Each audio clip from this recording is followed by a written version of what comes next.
What's up? How you doing? Here we are, Friday. You know, Friday when I was a kid was very special, especially at around 2 p.m.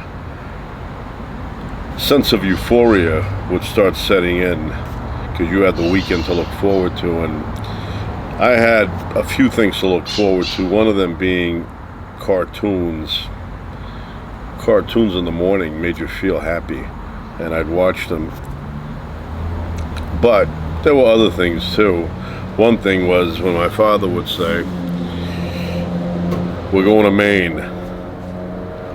I can't tell you how excited I'd get when I would hear the words, "We're going to go to Maine." And I'd pack my stuff, my whatever, I would take with me was like a slingshot. I had a bag full of dimes, real dimes.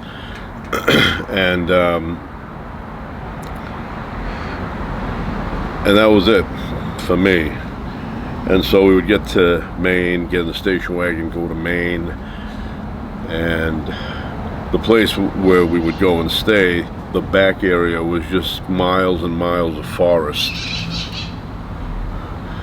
And so we would get there at night on a Friday, and I would get out of the car and I'd get that nice smell, that chimney smell, people burning wood. And you could smell it blending into that crisp air. So then I would go in the house, and the house had that cozy fragrance, but it would be chilly in there because no one was there. And then turn on the lights and we'd throw a couple of logs in the fireplace. And then that room would heat up. It was the only room that was warm in that house. But I love Maine. And then there was a black and white television set in those days that didn't catch anything. It was like very hazy.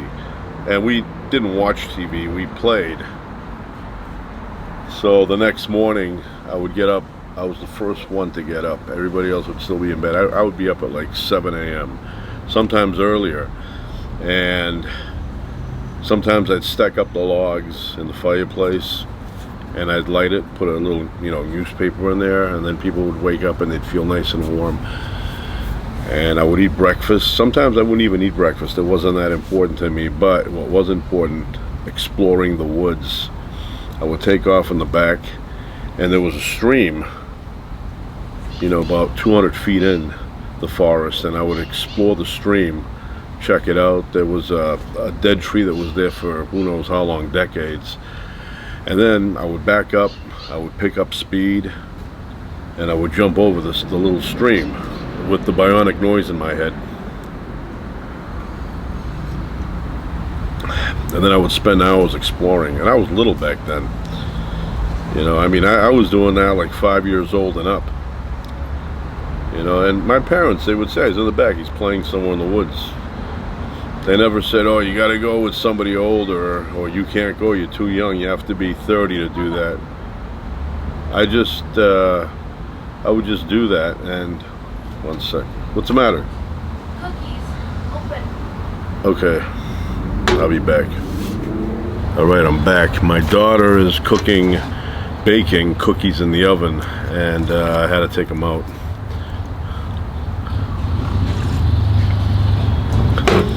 So anyway, that's what would happen. I would go in the woods there and explore. I would be gone sometimes 3-4 hours. It was my world. Just couldn't get enough of it. And Maine was my favorite location as a kid to go. So these woods had a lot of, acreage. And each time I would go in there, I would discover something new. And for example, I used to go in there for a few years, and I never discovered a place that one day I discovered, which was a waterfall.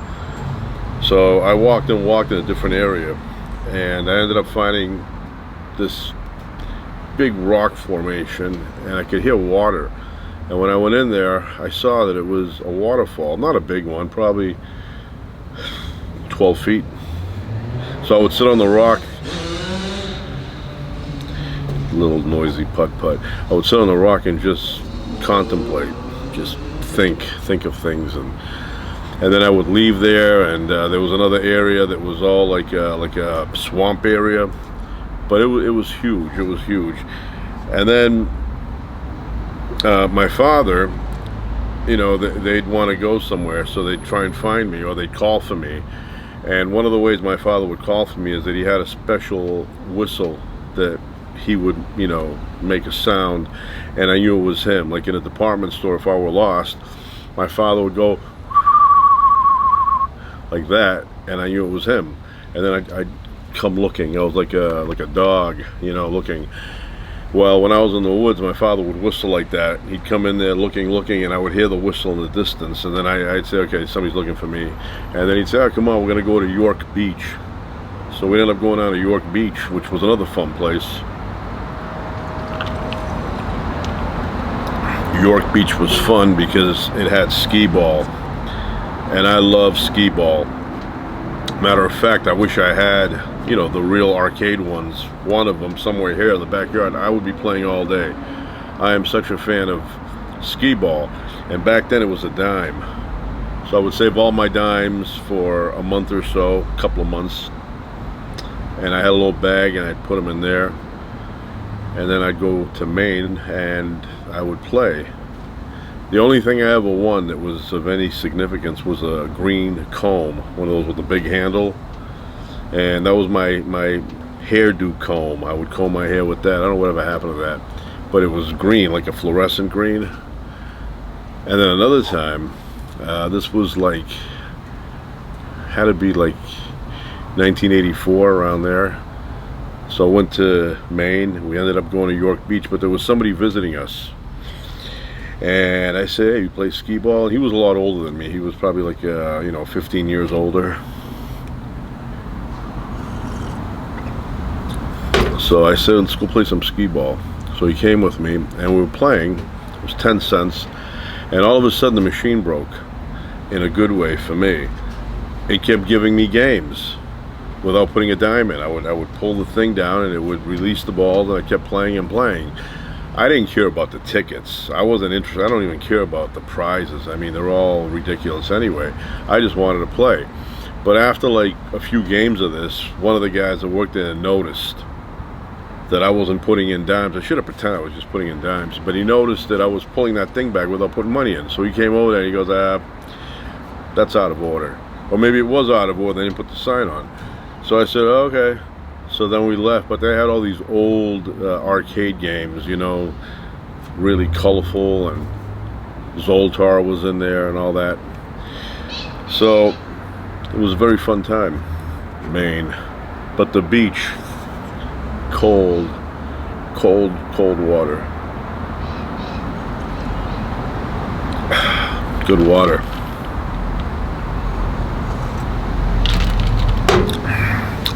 But yeah, I'm a big fan of the state, all over, not just one. I've been, you know, I've been up there many, many times, stayed at many different places. But yeah, Maine was very, very fun. Anyway, I digress. Get some chocolate here. Dark chocolate, 50%, no, 57%. Lake Champlain chocolates. USDA organic.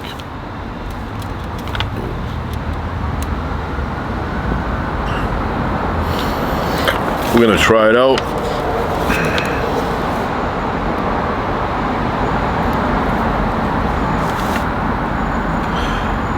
It says eat before 5/27/24. In my house when I was a kid, I think there was chocolate in there that was like 10 years old. Nobody thought about chocolate, you know, spoiling. But we used to get chocolate a lot. Let's see what's going on. This is my first time having this. Never had it before. Nice quality tin foil. You can tell it's going to be good chocolate just by the tin foil. It's got a good satiny texture to it. It's like you're opening up a book.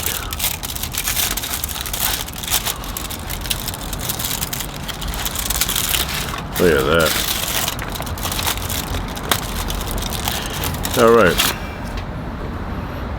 That's rich chocolate. That's got the good chocolate smell. Nice. Yeah.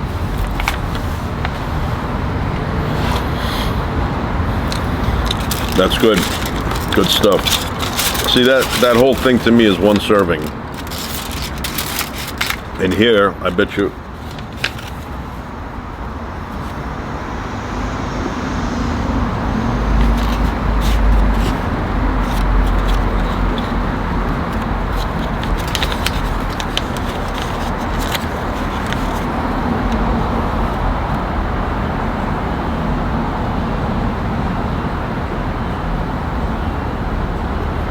Oh.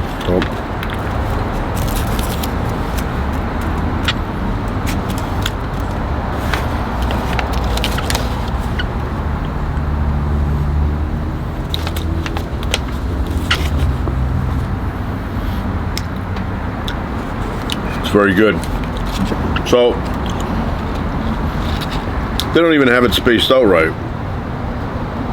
It says 3 blocks equals 1 serving, and that would be that there's 2.5 servings in here. That means if you're out with a few people, 3 people, somebody's gonna get screwed. They're only gonna get half a serving.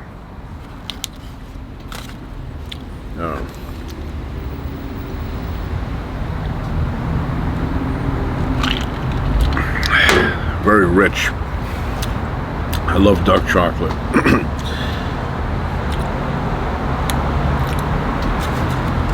Yeah, I always I always like the high quality chocolate, not that washed out, milk chocolate where it's like brownish.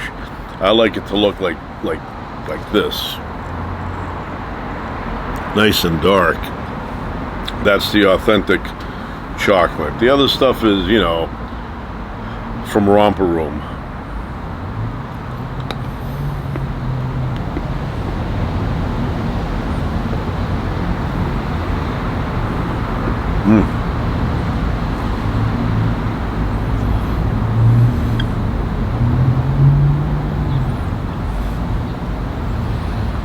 So good.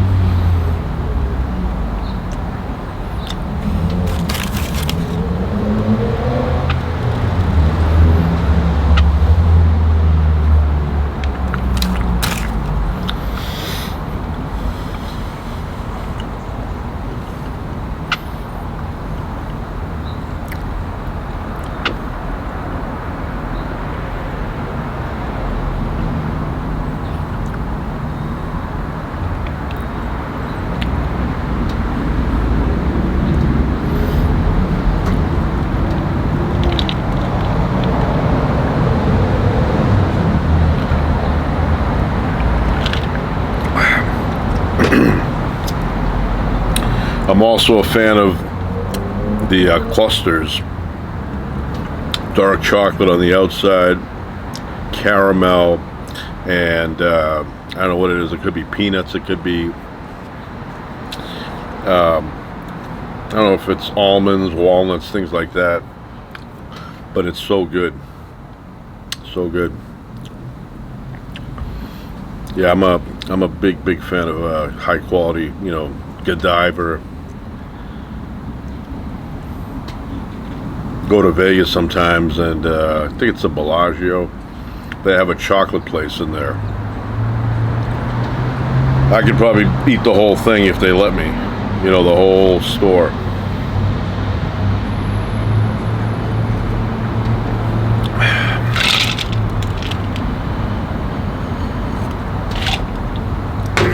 Earlier today I was thinking about, I was at the coffee shop walking around there, and I saw a ramp. I don't know, about that long, about that high, and it was attached to the sidewalk. I think it's for people that are disabled, like wheelchairs, things like that. But it was made out of plywood, and I was thinking in my head, I was thinking that if I had my bike and I was a lot younger, I would have been jumping that thing. I don't know why we didn't build good ramps. We used to build these. Like, mostly the ramps are natural in those days, natural formations like rocks sticking out, or sidewalks, which are not natural, but they existed in nature, the sidewalks, and we'd hit the edge where the driveways would be, those things that would turn in, those that were made out of granite. And if you hit it right at the right angle, it would give you a lift. So we always looked for some kind of ramp, natural ramp formation in the dirt, or somewhere on the street there was like a rock sticking up. There was a street near my house, and it was a private way, so all the other streets were paved, but this one was paved probably in the 1940s, and by the time I was riding on it was all chunks missing, and I remember there was a rock that was sticking out of the ground in a perfect angle, so called up all my friends, and I said, here's a rock we could hit going at a good speed, and we could get some lift. So we would spend our summers just jumping on this street. And the other thing we would do is, like, we would pick up speed, and then we'd lock the brakes and do a 180 while the tire would stop. We'd do that, and bunny hops were a big thing. Okay, take that to the muffler shop.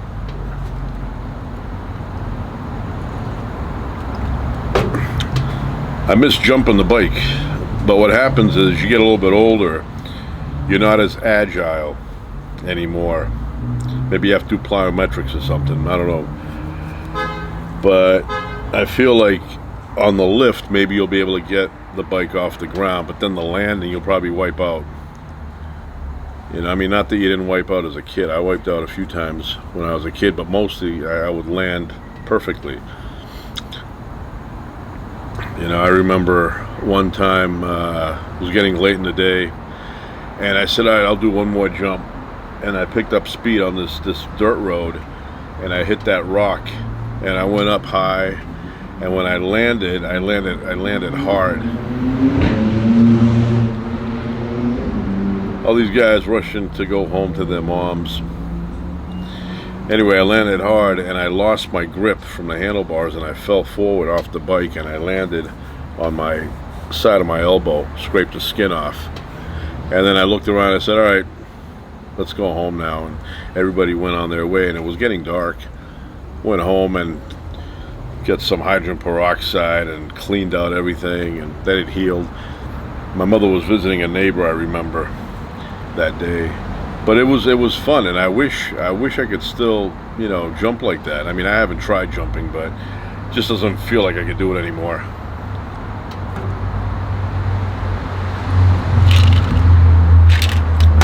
Jump that bike. Yeah, my favorite place that I would go was a field a couple of miles from my house. They were renovating the field, and they had a dirt mound. Dirt mound was like a perfect ramp. They had it, and so we would go way up on the hill where the YMCA was, and then we'd come down full speed, and then we'd hit concrete. It was like a sidewalk area, and at the end of that, on the left, on the field itself, was a dirt mound. So at that speed, we would hit it, and we would get good lift. We were up there. This dirt mound was like maybe 4 or 5 feet high, and then we'd measure with footsteps who made the longest jump. I had a chopper bike. My friend John, he had a 10 speed, and my friend Mike, he had a BMX, something I always wanted. He actually had a jumping bike. So with what are those called, the fiberglass rims. And I always wanted a bike like that, like a red line. I think he had a mongoose. So anyway, we jump, and then we'd go home.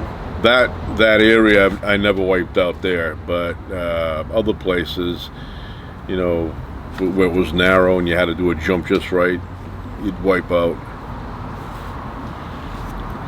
But yeah, as a kid, I never did get a BMX.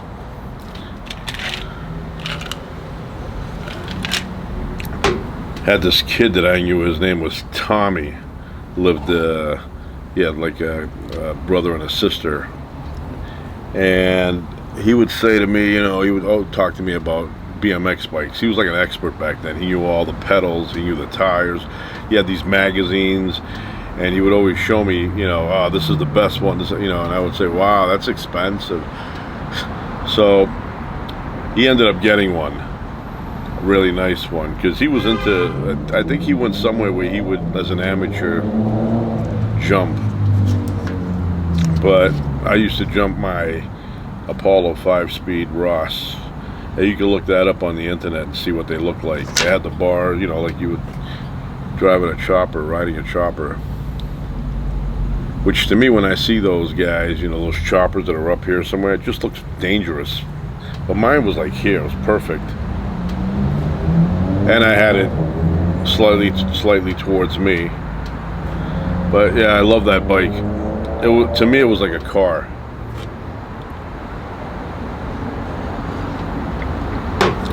Had some fun with that, and I used to go far with it.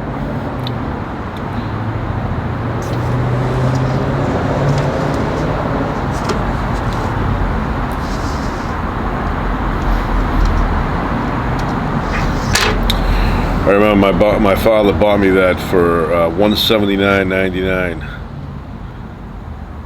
because my old bike got run over by a bulldozer.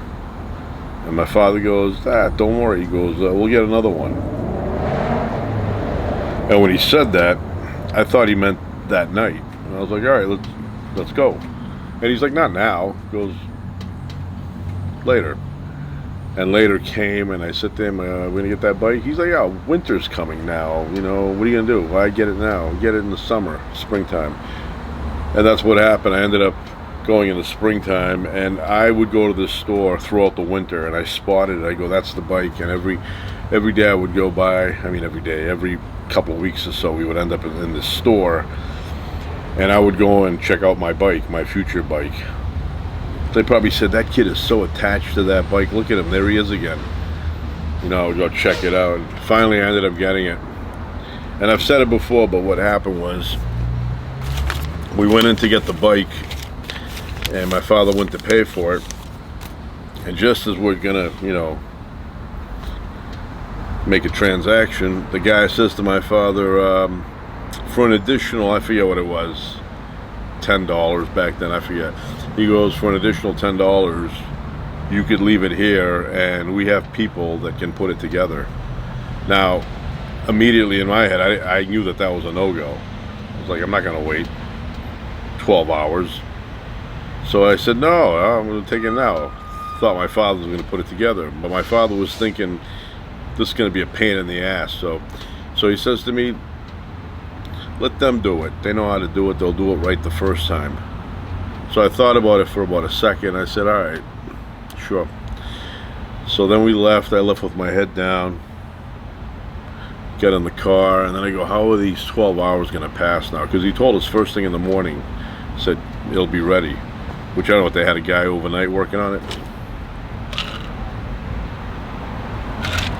So that night I couldn't sleep. I was like looking at the ceiling. I was tossing and turning, and could not wait for us to go to the store the next day to pick up my bike.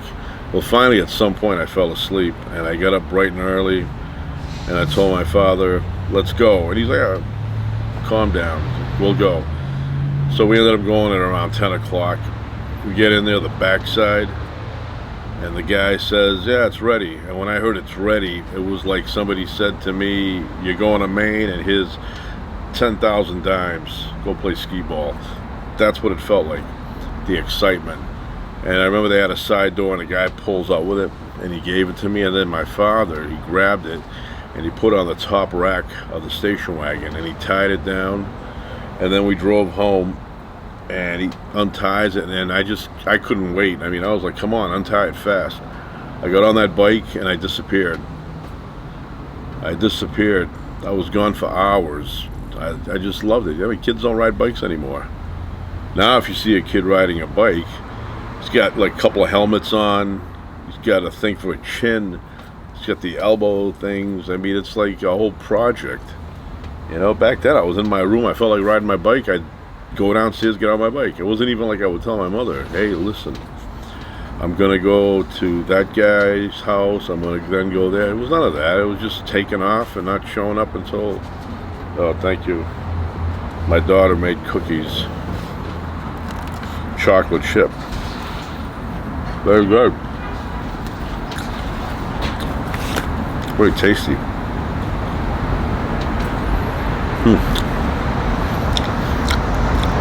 Went to Whole Foods last night, and she bought dough. It's very good.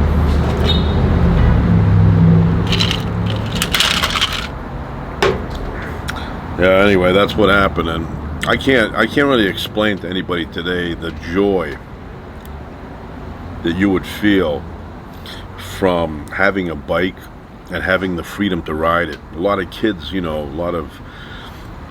kids back then, they had the bike, they had that, but they didn't have the freedom. They didn't have the freedom. They had parents that would shadow them around. They'd be like, "Where are you going?" And then they grew up and they became, they still do that with their parents. Like, they tell them every little detail, who said this, I never had that kind of relationship with my parents. I had my parent life, and then I had my friend life, and I kept the two separate.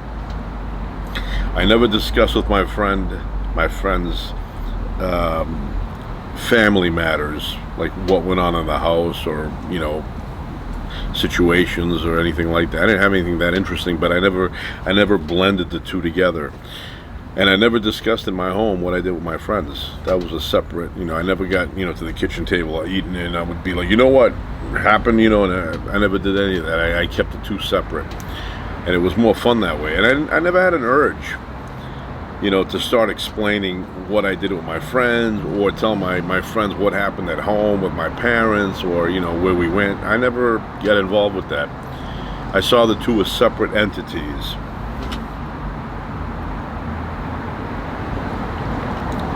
And that's the way it was, and it was very fun, because I had a lot of freedom as a kid, but I didn't abuse the freedom. I didn't get involved with, nutty things where, screw up your life. I never got involved with that kind of stuff, but I just had fun. And I had other friends, like the majority of friends I grew up with, they had the freedom like I had. He'd be like, "Oh, let's go over there," and we'd disappear, and nobody was out there looking for him. It's like, "Hey, where'd you go?" And you see the mother walking around with a stick. We didn't have that. But there were a couple of kids when I was growing up that grew up like now, like how it is now. And those are the ones that, they had somebody shadowing them around. Always had a parent in the background. And then I noticed that a lot of those kids, when they got older, they went all out with the freedom, and they started abusing things, and, that's the way it is. But when I grew up, I had a lot of freedom, and I had a really good childhood. I had a lot of fun, a lot of playing, and a lot of exploring. And that's the way it's supposed to be.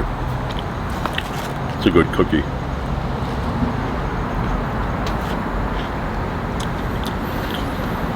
Anyway, that's it for now. Lake Champlain chocolate. Check it out. That's it. Ciao.